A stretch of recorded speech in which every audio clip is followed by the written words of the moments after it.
అసలు అందం అంటే ఏంటి? అది రూపమో, రంగో, అలంకారమో కాదు. ఏ ఒక్కరి జడ్జ్మెంటో, అభిప్రాయమో కాదు. ఒక కవి వర్ణనో, చిత్రకారుడి బొమ్మో కాదు. మరేంటది? అందమంటే గుణం. అమ్మాయినయుండి చెప్తున్నా, I don't want people to call me beautiful. దాని బదులు నీది కష్టపడే తత్వం, నీలో కరుణ ఉంది, నీకు ధైర్యం ఎక్కువ, నువ్వు తెలివైన దానివంటే నాకు సంతోషం.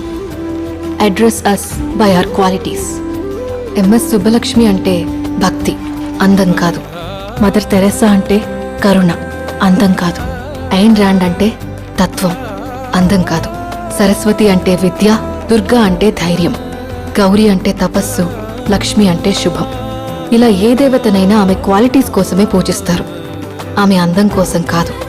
నీ గుణాలే నీ సంతకమవుతాయి, నీ అందం కాదు.